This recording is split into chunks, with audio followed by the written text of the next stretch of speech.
Well, welcome everyone to the 2024 ACLS Member Showcase. Our theme this year is thresholds and transitions, and we have a variety of different kinds of work and interpretations of the theme.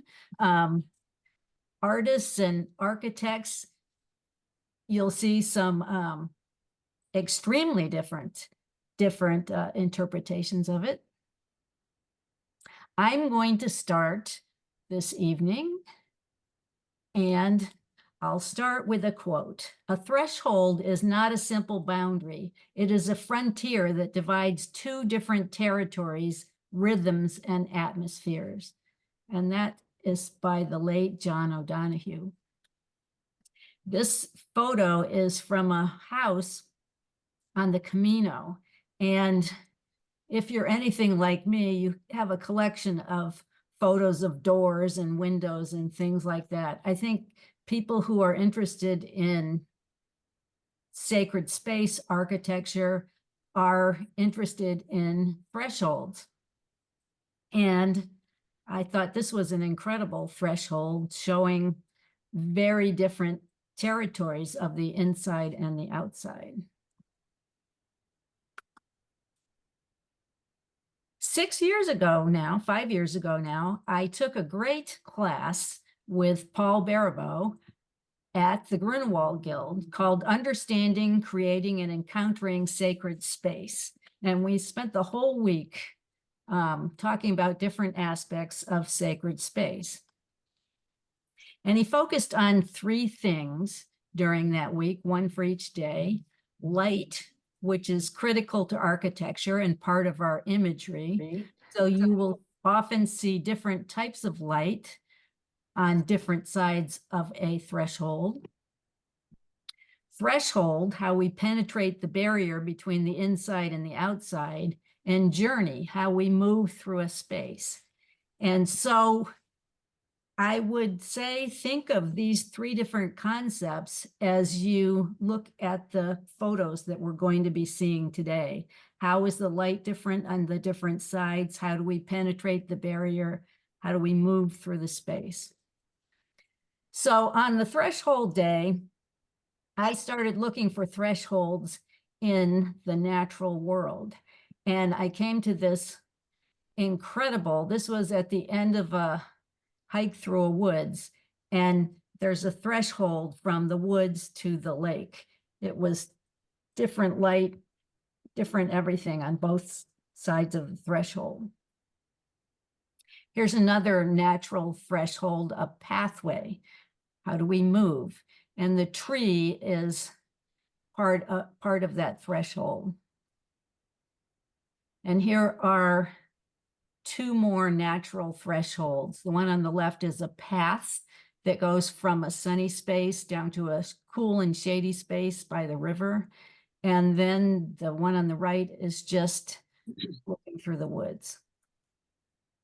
This was the space that we had assigned to us for our class. It was this incredibly shaped building.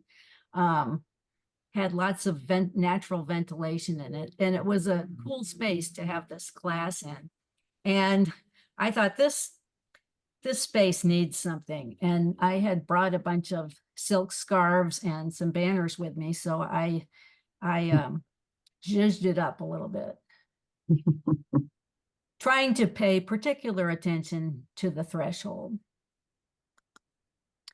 This is on the Camino, another one of those natural areas where you're going from one kind of light to another. Camino again. And this is like a natural room outside where you're going from one sunny space into a shading space where everyone's gathered, and then out into the sun again.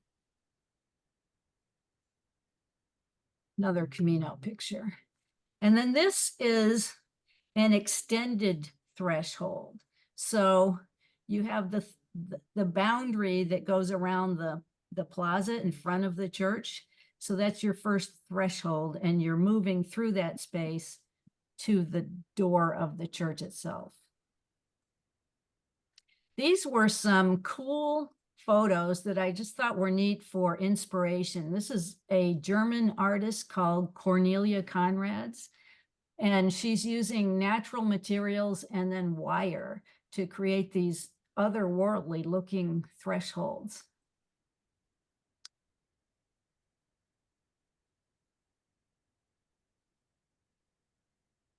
The snowball one is fun. And then this is a forest canopy walk that is near where I live in Vermont. And I loved that they didn't just have you walk right onto that structure there. You actually go through a threshold. And then this is some of the elements of the walk. And then I have I think my favorite church of all time, which is the Pantheon in Rome. And you start out on the outside, plaza full of people and things going on. And you come into this cool, dark threshold porch kind of a space and go through these enormous doors. And then you come into you go from light to dark and then into a different kind of light. And this light comes from this 30-foot wide oculus that's in the top of the building. It's just an incredible space. And finally,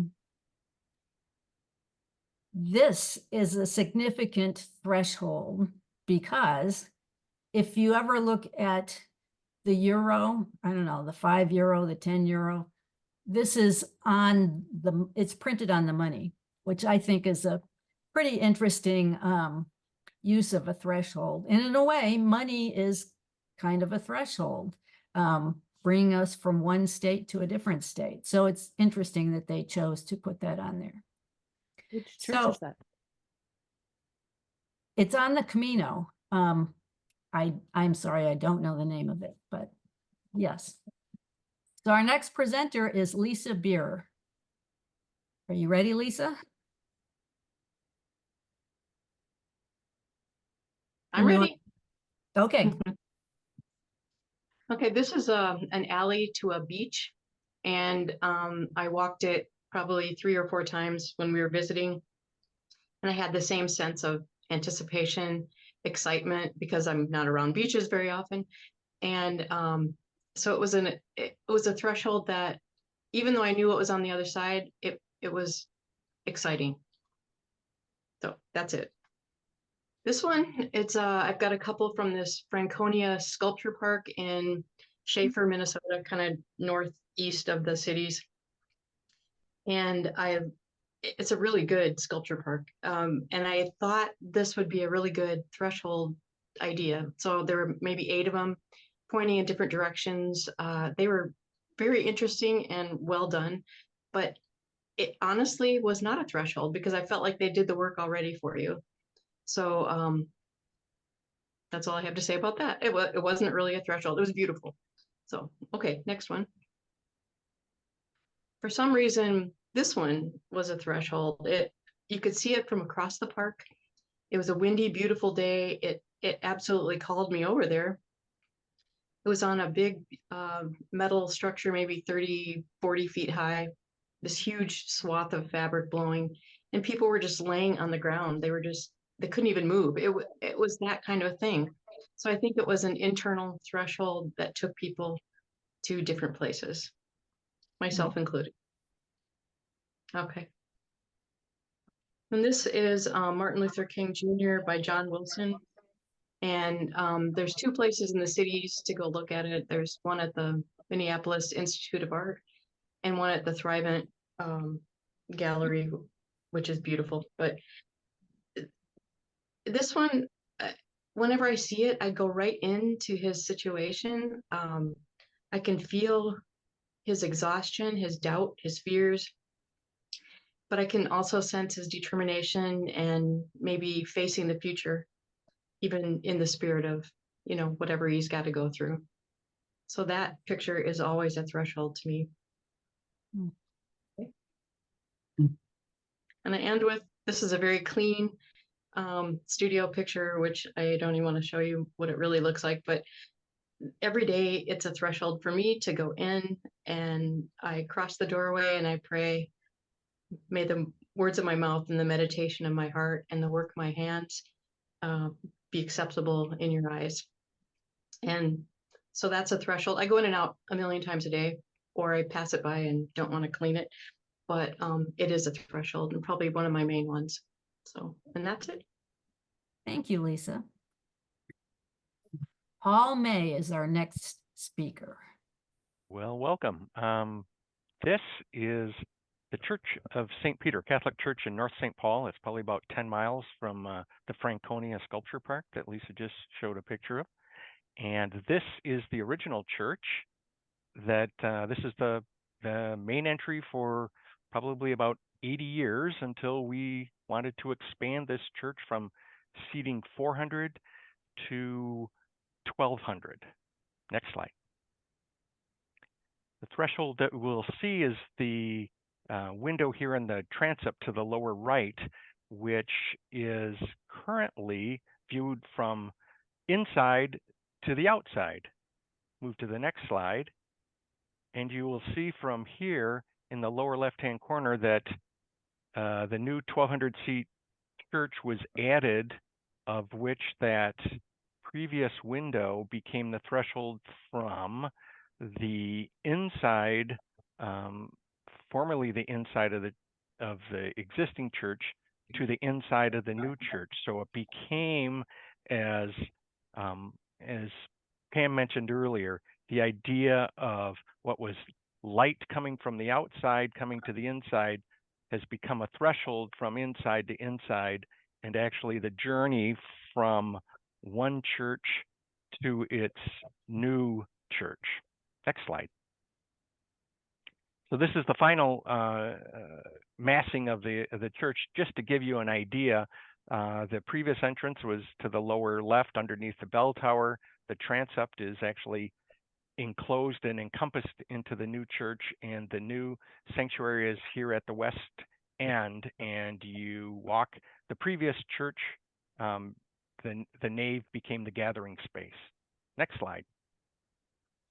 Here again is the window, and you can see the old entrance door that was there, and you notice where the floor level is in the existing church, which is right where the Rolock or the soldier course of brick is at beneath the window. And as I was working with Father Dan Griffith on this, we noticed something very, very interesting about the rose window. It was the rose window of the resurrection. Next slide. So this is from the inside of the church, and you're looking at the window that became the threshold, and you also notice that the floor level, that where the pews are, is about 4 feet below the rose window. And the idea of moving from the existing church by the resurrection window into the new church was just this idea of renewal and this idea of moving from our current heritage into the new Jerusalem, into the new church, into the new heavenlies. Next slide. But we had an accessibility and a floor level issue in that the existing church was roughly 3.5 feet above all the rest of the building. So we wanted to find a way to make it all on one level. So what the idea was to lower the inside of the existing church such that it would match with the new 1,200-seat church that is in the foreground. Next slide. So what we did is we dropped the floor of the existing church about 4 feet. You can see where the old door was. That was the old level of the church. What became very, very interesting, and Father Griffith and I realized, is now instead of walking, the threshold being walking adjacent to the resurrection window, we now get to walk under the resurrection window to go from the existing church into the new church. Next slide. So here it is. The floor has been lowered 4 feet. The font is actually in the foreground, but now we're walking underneath the resurrection window, and you can see the threshold that we walk under into the new church as it's under construction. This took about 18 months to build. Next slide. Getting ready. Now you can see the new pews in the existing church, the threshold walking underneath it. Next slide. This is seen from the new church looking back into the previous existing church. There's the font that's there. You can see again the resurrection window up above us. We backlit it from both sides so that you use the light, you use the and the experience. Next slide. And this is the completed church from the sanctuary end, looking back at the transept of the previous church, walking both as you enter and process and journey, coming into Mass, under the resurrection window into the new church, and as you leave, going back into the existing church, past the font and out. Next slide.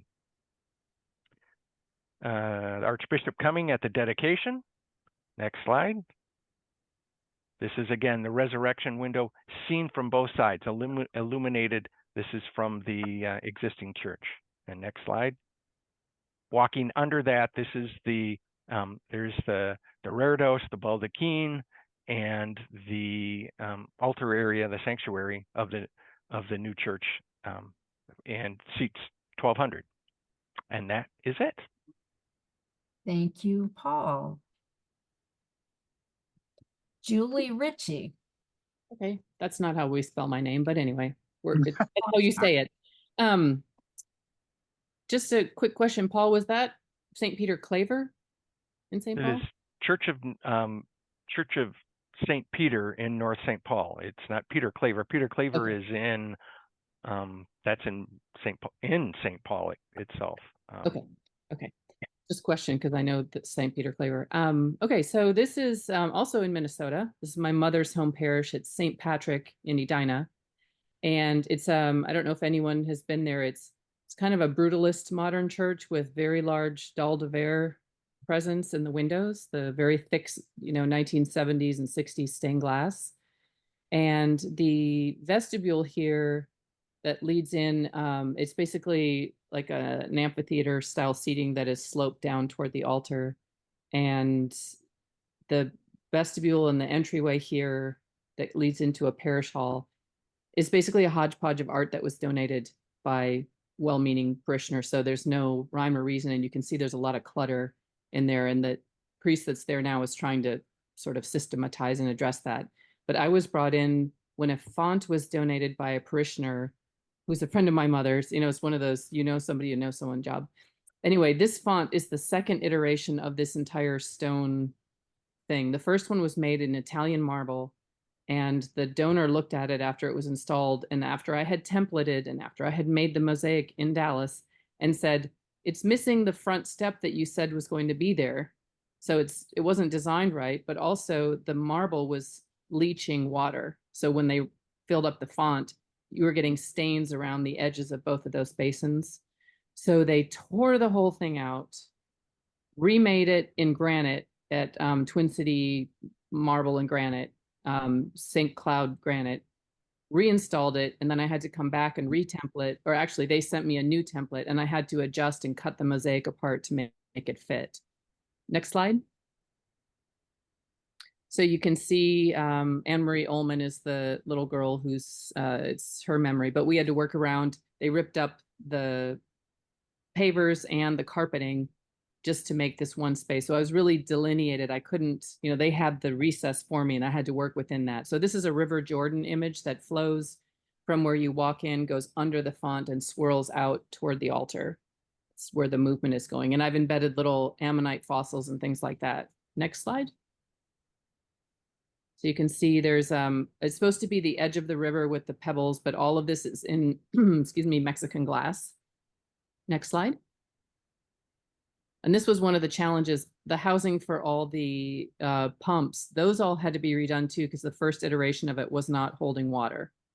So they had to redo all that, but they gave me the template for the lid. And so I made the mosaic disappear into the lid. It's got a little stainless steel casing around it. Next slide. Okay, this is a threshold at a residence. It's a couple that contacted me before the pandemic, wanted this. They called it a nave. So they're building their house on San Juan Island, and from the front door through the house to the Pacific Ocean, they loved these Portuguese pavers, and then they wanted the church look. So the house is very vertical and glass in the entryway. So from the front door, it goes through, and they're using this area as a dining room and as a walkout to their beautiful Pacific Ocean view. So this is in the factory in Cuernavaca that made this, because it's over 600 square feet, too big for my studio. It's all tumbled black and white marble, and this, they're making it upside down because they're gluing it all together with mesh, and you can see kind of by this random square foot how they piece it together. Next slide. So this was supposed to be a contemporary design. I gave them several, they chose this one. And what was interesting is I picked all the glass out at Orsoni in Venice, very thick smalty that's the same thickness as the marble. And they wanted from the entryway to the Pacific Ocean a gradation of hot and bright colors for the eastern side to be sunny and warm with yellows and oranges and things, and then transition when you got to the Pacific where the sunset, the Western colors, so purples and greens and blues. So they had it all installed that way. They sent us the picture, and the client said, you know, we've changed our design aesthetic, so we want only cool colors. So the crew had to rip out all the oranges, reds, and pinks that were in there and replace them all with blues and greens. So that's what we ended up with. And this is obviously the installation photo. I think there's one or two more slides on this one. Can you advance, please? There you go. So I was not present for this install. I was on another job. So I have not been to this house. I've never seen it in person. I've never met these people. So, but we had a lot of challenges to work around the vents and the lights that were around the columns. It looks small in this picture, but I swear it's 600 square feet. Next slide. So this is all the client sent me, these tiny, tiny little thumbnail photographs, but you can kind of see how they're living in the space. And she sent, so obviously the front door and the back door. Next slide. So this is a threshold that's at a park, and the artist that hired me to translate his idea into mosaic is a very well-known Texas artist named Cedric Huckabee. He was actually George W. Bush's portrait instructor, taught him how to paint portraits. Make your own judgment about how successful he was. But he is known for his large-scale portraits, and he's got a lot of notoriety nationally. So what he did was took his mother's quilts, and this is in a historically Black neighborhood where he grew up, and the neighbors at the park had money for 2 pieces of public art, and they wanted to commission Cedric to do these benches. So the city of Fort Worth paid for the project, but he didn't know how to make mosaics. And so he came to me. So I was given kind of free rein. He provided these portraits that were just digitized or photocopies of prior portraits and lithographs he had already done. These were not originals. And so I used photographs he had of his mother's quilts that were very patchwork. And then he threw in, just to challenge me, pictures of the 3 historic Black churches that are in that neighborhood also. And they were little tiny, tiny etching line drawing prints. So it was quite challenging to translate several different media. You can see in the front, there's one to the whitest one. We had to actually screen print on ceramic an etching that he had done that was way too fine to do in mosaic. And so you can see that the mosaic undulates like a quilt over these 2 benches. Next slide. So that's the fun part that I love is making mosaic look like fabric. So this is actually carved styrofoam that has mesh, fiberglass mesh and cement over it to make a rigid surface so that the mosaic can undulate around it. Next slide. So that's the 2 of them.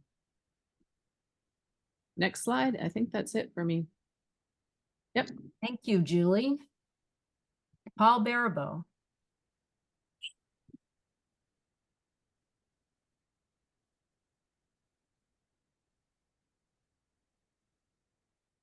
Paul. Sorry, I had to unmute. Okay. Fine. So the project I'm going to show is a church project that had a fairly significant threshold in the congregation. That is, they had an architect who did not have a lot of liturgical experience, and the congregation looked to renovate the floor for acoustic reasons and rearrange the seating. And the project went before the congregation and did not pass. The church heard about our firm and the work that we do with congregations, and they called us to be a consultant to the architect to help them get over that hurdle. So a threshold of sorts with the congregation. This church, very high liturgically minded congregation. You can see the font is out in front. They actually have a table used as the altar on the steps. Kind of an interesting arrangement of the table right on the steps, and then the high altar in the backdrop. Next slide. So the primary motivation was acoustics, and that required them to remove the carpet out of the church space. Could not have any carpet at all. And of course, as many congregations, they did not want to part with their carpet. And that was one of the reasons the project failed when it first went to the congregation. And so we had to figure out how to give them a new journey through this space, removing the carpet, which was near and dear to their hearts. And my thinking is that the only way to do that is to give them something better than what they're giving up. Next slide.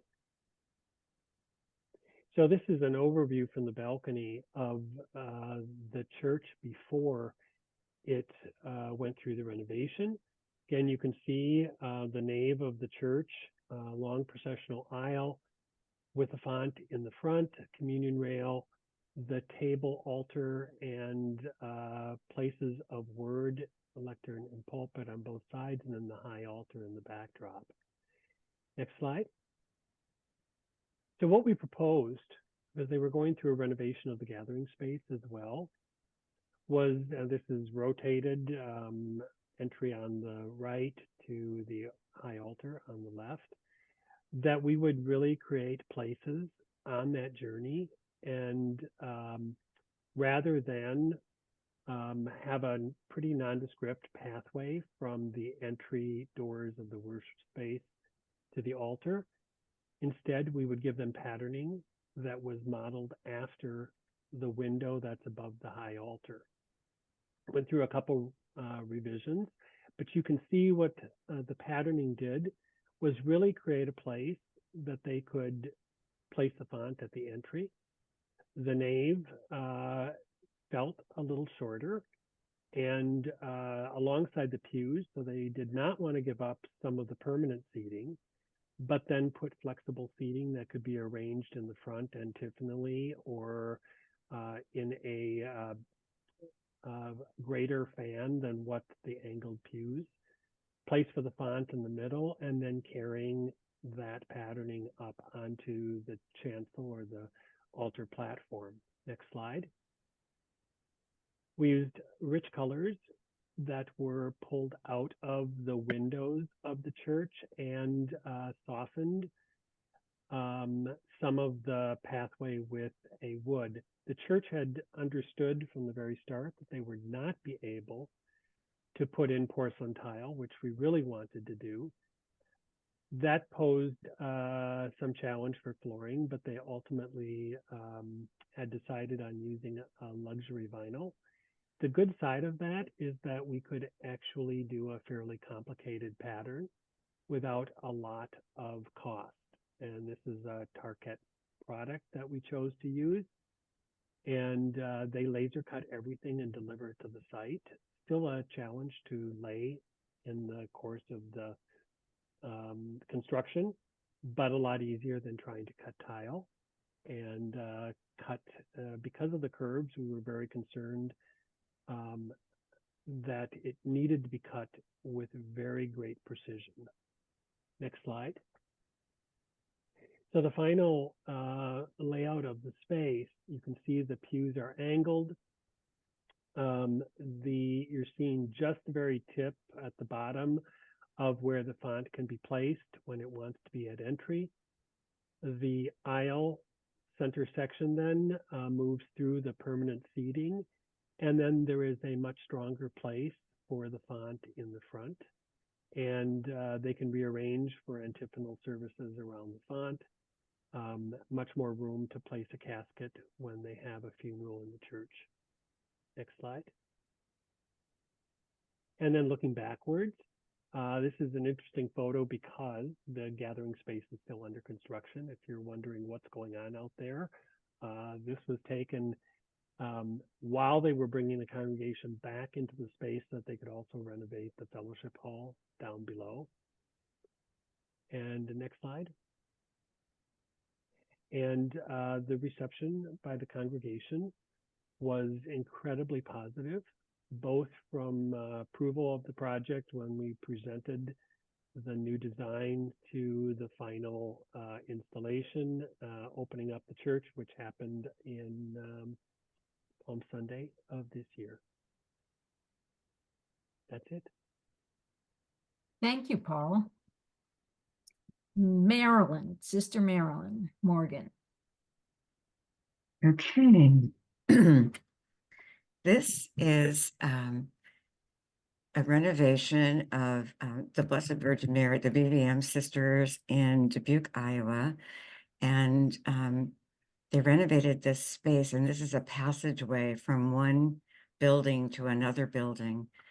And I just think it's beautiful because you get to look out on the trees, and it's just full of light, and it's very welcoming. And a lot of the sisters just like to sit there because it's such a lovely space. It reminds me of a church. You know, with all the different weather, you could look out and be perfectly warm and see what's happening out there. Next slide. This Paul may recognize is from the Milwaukee Museum of Art. I think that's the name of it. And I got this picture just before they told me I couldn't take it. So I was very lucky. I simply love this doorway. And there's no door there. It's just a passageway from one space to another space. But to me, it's intriguing. Like, why would you do that? It's not your normal doorway. So it's sort of like mysterious, like what is behind this space? It certainly is a passageway, a threshold from one place to another place. So I've always been this was taken many years ago, but I've always been impressed with this space. And I'm glad I got to beat the guard out and take the picture. Next picture. This is Grace Cathedral in San Francisco. And this is an installation. It's a temporary installation that was done by Suki Bryant. And she was focusing on ecology. So what a passage that you walk up these stairs. You cannot miss this installation as you walk up into the main church doors or as you walk out. And it doesn't stop you, but it certainly involves you in your entryway. It's unusual. I think it's very inviting, and it certainly makes you aware of something as you walk on it and get involved with the artwork itself. Next slide. These doors are in Barcelona, Spain. And to me, these doors say that this is something special. There's all kinds of beautiful doors in Barcelona and Spain, but I had never seen any with this kind of a decoration on it. So it was intriguing. It certainly invites you to come in and find out what is behind those doors. So that's all I have. Oh no, I have another one. Okay. This is an entryway. This is within Davies Symphony Hall in San Francisco, and they were celebrating the Day of the Dead. And you pass through this archway to get up the stairs to the different tiers.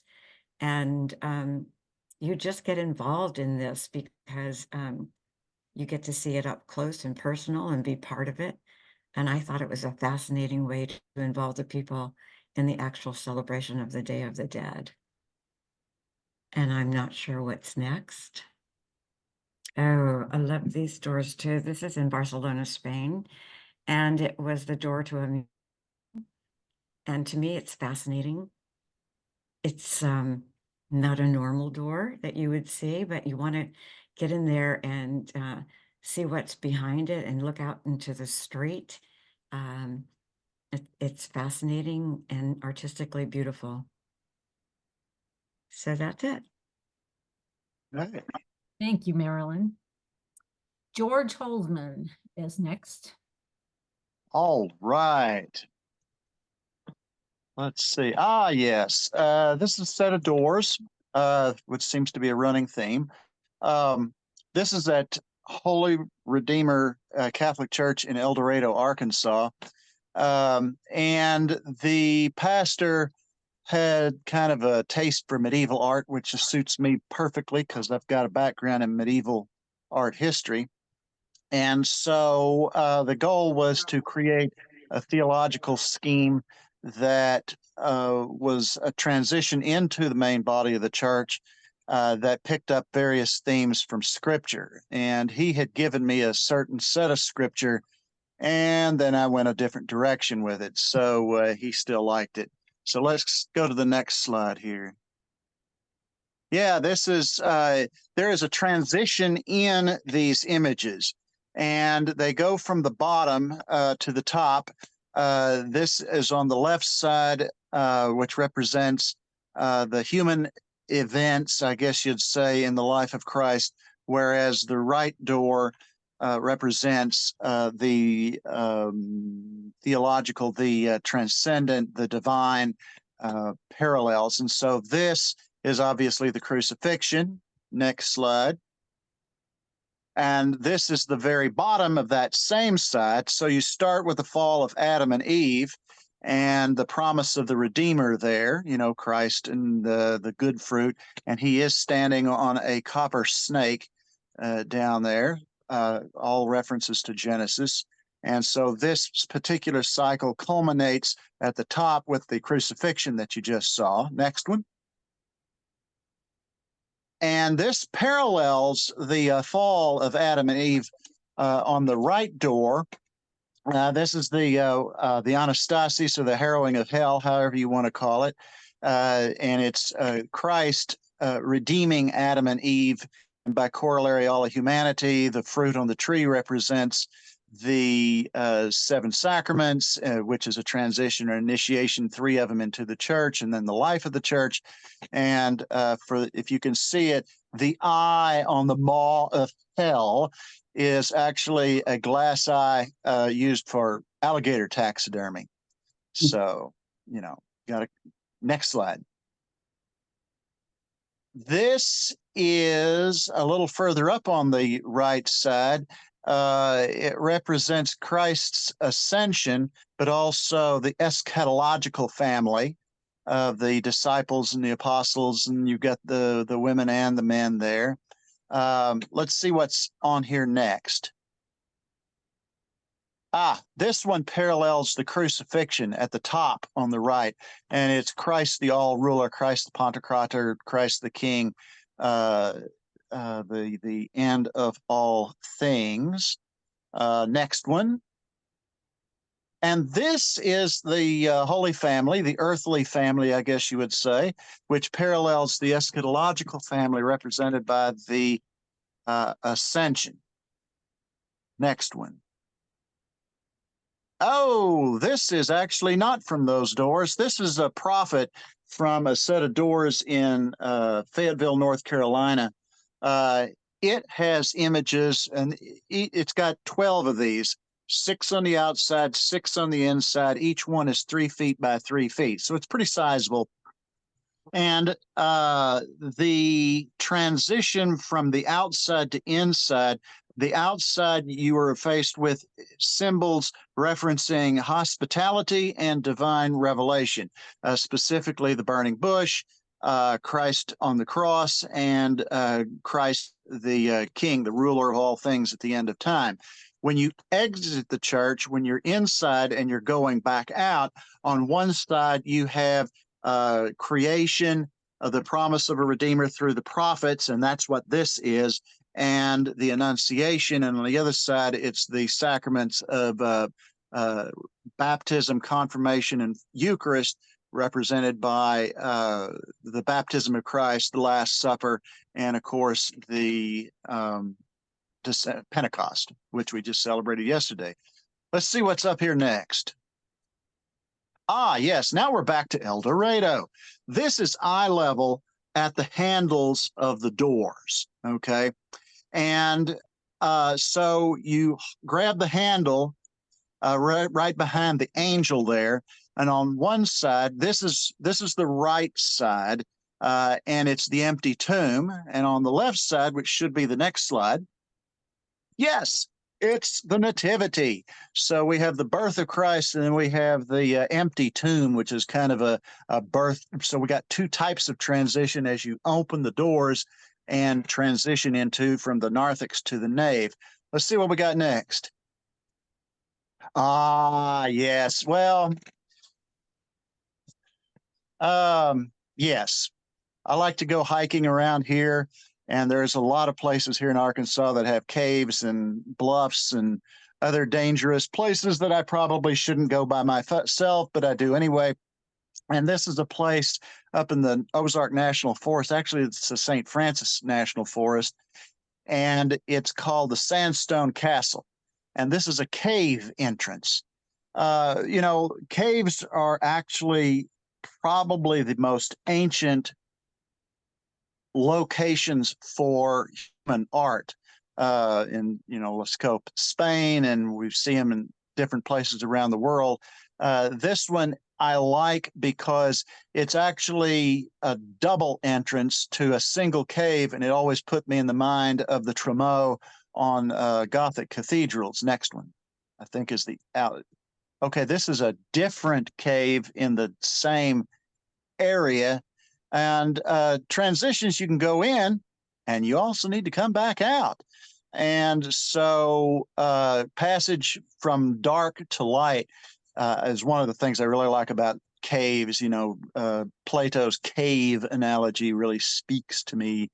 Let's see what's on here next.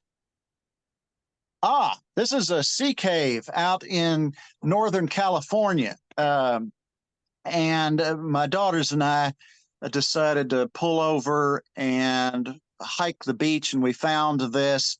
And I like this because there's several transitions. First of all, there's the passage from one part of the shore to the other. But there's also this transition space from land to sea out front. And of course, I had to get the kids' footprints in there because, you know, it's all about the journey. Next slide. Ah, this is the inside looking out at Sandstone Castle, and you can see how that kind of has that, it's like the Tremeau of some of these Gothic cathedrals with the passageways on either side. Next one. Ah, yes. Okay, so my oldest daughter was in a photography class as part of her education program to become an art teacher. My youngest daughter, who is featured in this photograph, is I have corrupted her, introduced her to the glories of Dungeons and Dragons, and so Anya decided to take us out, and we did a whole D&D series of photographs. The final photograph was this, with the traveler, which is Heidi, looking out over the expansive Arkansas River Valley from Pettigene Mountain, which is near where we live here.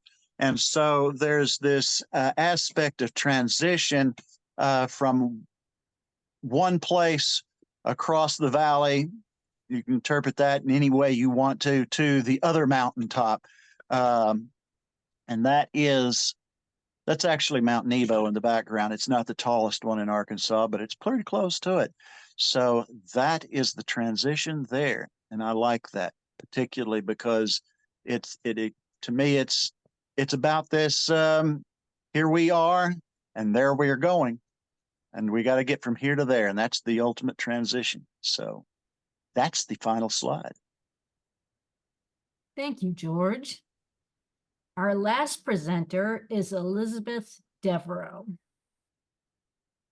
Okay. I wanted to introduce this. Dignity French Hospital is an interfaith. It has an interfaith chapel, which I went through a very long process to get this completed. It was about 3 years in the making. And it turns out that the donors who came forth, he is the retired CEO of Raytheon. And I know he was raised in a Catholic school with Franciscan nuns, and I think he was, I kidded him a little bit by wanting to say he's paying for his sins. But actually, this turned out to be a 700 square foot set of windows within this space, and it goes around the room. The picture you're seeing right now is mainly the west and the north facing, and because each of those openings were in different directions, and even one facing into the opening of the hospital, which had dim light, there was a lot of negotiating that I had to do with the light itself. When we did the design, I collaborate often with the committees. This time it was with the donors.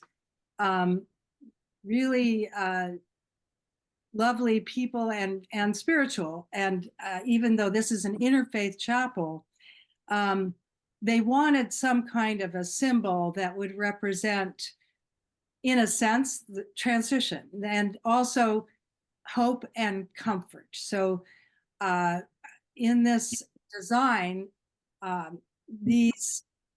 what the donor actually ended up calling it is the ribbon of hope. And in these ribbon sort of forms, it moves up, and maybe you could do the next slide. Actually, I'm going to show you a little bit of the process first, and then we'll go into the design. But these turned out to be, because they wanted fewer lines, it was not leaded, it was laminated. And those panels then, they wanted fewer structural lines. And so we ended up with 260-pound panels. And it was quite a challenge. We had to build, I have a wonderful project manager who had to build these panels. He had to build tripods out of steel and lifts in order to put these in. And there were 5 people in the process. Maybe the next slide too. So the design, again, it is symbolizing comfort and hope and a movement upwards into the spirit. Both those images are a little bird-like, a little spirit-like, and the glass was laminated, and it was hand-blown, custom-made in Fremont Antique Glass in Seattle. And then I had a lot of painting and firing to do on top of those colors that were almost limestone-like in their coloration. But mainly I'm showing this transition from more of the warm colors, the earthy colors, into the colors of the spirit and sort of heavenly colors. So can you move to the next, please? This is the crew that made it with me, and just a quick picture to show both them and the scale of the window. So the next one too.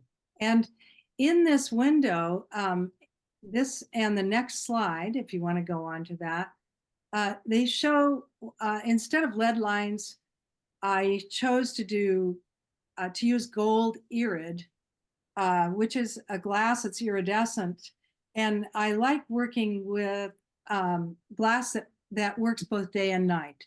And it's quite a different window as the sun starts to go down and the interior light shows. And next window, next, yeah. And these are the donors that worked with me. So the Swansons, that's Cheryl and Bill Swanson. And you can sort of see again the scale, but one more picture. So, this moves around the room in this ribbon-like form, and again, moves up into, it's 16 feet high, and just that one side is 21 feet wide. So the scale is large, and the room is actually quite large too. And it changes a lot in terms of, because the glass that was blown is a triple flash. That means it has a bottom layer with 2 or 3 layers of color and opacity, micro layers that are blown onto the glass, and then it's painted on top of that, so that this shifts during the day with the light and both the sunlight and the morning. It's actually a much cooler window, and then of course as it gets towards night, the gold starts to glow, and it becomes very different again. So I consider this, in a sense, as we're talking about journey and threshold, this, for people who go there, they're people who are potentially losing loved ones. Certainly they're anxious, they need comfort, and they need hope. And in a sense, this represents the potential journey to the spirit, and that it can be a beautiful journey of light and into the spirit. So that's, I haven't even mentioned the word threshold, but in a sense, that is moving into a symbolic threshold. And that's all. Thank you, Elizabeth. I'm going to stop the share there. I want to say to Elizabeth that I recently spent 2 weeks going every day to the hospital, and had the chapel at the hospital that I went to looked like that, it would have been a totally different experience. So the value of a beautiful chapel in a hospital just can't be underestimated. Yeah, I if I can add to that, I've had my own bouts in the hospital with 2 of our children, and so I know what you're saying, and I know the value of that. It's really true. Would anyone like to make any comments about anything that's been presented tonight?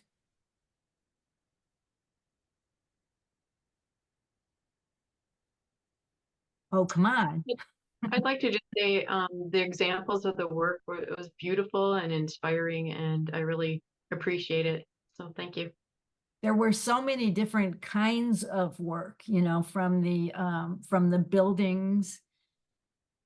Paul's project, where he kept talking about that window as a threshold, and I thought, what is he talking about? But it became clear in the end, and wow, that was so bold to lower the floor 4 feet. That must have been quite an undertaking to do that. So very cool project. Something that struck me was the different levels. Some were physical thresholds, others were in image, like the last one with the window and the sense of kind of moving forward into it. And then others were more abstract theological ones, especially like the wooden doors. And I was just intrigued by that. Like where where does it become the point of meditation, within that space to begin to think, okay, what am I transitioning into? And now I'm kind of curious, like, how do you create the space for contemplation to stop and pause before you actually just move through the space?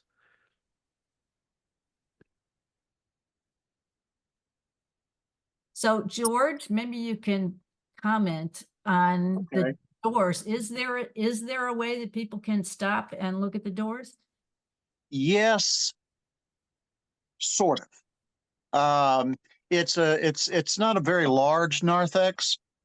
My observation has been that members of the parish become so accustomed to seeing them every Sunday that they don't even notice them anymore, which is kind of like living in Colorado and not realizing that the mountains outside the house are gorgeous. Visitors, however, tend to come in and spend time either before or after Mass looking at them and talking about them and thinking about them and such. And the pastor, when those were done, did actually preach a homily on the theology of them. So, there was, I guess you'd say, an attempt was made. But like I said, when people get used to something, they don't notice it anymore. So there's that. George, if I could jump in, since you Sure. were good enough to show the earlier one that we worked on together at Holy Trinity in North Carolina. And oh, yeah. now Yeah. that one is Yeah. a much larger narthex. And because the story, if you will, is on both sides, another aspect of that artwork, since it was supposed to be the gates of heaven, Right. I was inspired by that. But George, you did a beautiful job, as you recall, as you get closer at the place where you can touch, the relief is very thin. But because these are such tall doors, as you look up, the relief is such, the characters come out, and they're very dynamic. And so I'm not sure, every time I talk to clergy, this is an Episcopal church, every time I talk to clergy about it, nobody, it's a wonderful worship space, but everybody knows the doors. So. Yeah. One of the interesting footnotes to that particular project was when I went over to install those panels, I had them laid out in a side room as we did the acrobatics necessary to lift these things up, 16 feet in the air and put them on the doors and stuff. And I had gone to lunch and come back, and there was a women's group from the local Lutheran parish there. And because this is a very ecumenical Episcopalian parish, a lot of people visit the parish. And this one woman absolutely comes up to me and she is weeping. She said, "Did you do these carvings?" I said, "Yes." She said, "I have to know about this one with the baby in it." And it was a nativity. And this, for whatever reason, I think that she had lost a child at some point, and this particular panel just moved her deeply and profoundly. And there's another panel on the inside that I couldn't find a slide for in time for this, but it's creation. And it shows, this abstract flowing swish that's the Holy Spirit that divides into three, and there's an image of the earth that, if you look at it the right way, it looks like a whale. Everything comes from the ocean, and the stars and the Pleiades, because it's mentioned in the book of Amos and this sort of thing. And the woman who contributed money for that particular panel, she said, "I didn't know what it was going to look like." She said, "But that panel is a memorial for my son, who was an astrophysicist with NASA." And there's another person that was deeply moved by this. So, yeah, there was a lot of theology, but when you have these experiences where you work through a design process, like Ben and I did for that group in North Carolina, you wind up touching people because you can incorporate their stories into it. And that becomes kind of part of this transitional journey. So, yeah, I'm glad you brought that up, Ben. if anyone's interested, it may be a late addition to George's presentation, but I do have an image of the overall. If anybody would be interested, I could share that. If you have a second. Yeah. There you go. George, you haven't seen this in a while. Can you all see that? Oh my gosh, yes. No. And there's the one you're talking about, the creation. The creation right there. And the prophet is right below it. That's the one Those we are the saw. doors that you see inside coming out. But yeah. Well, thank you for adding that. It gave me a great excuse to remind me of how that really worked as a beautiful threshold as well. Yeah, that's an amazing photograph. You got to send that to me. I will send that to you. Okay. Thank you. All right, thank you. Wow.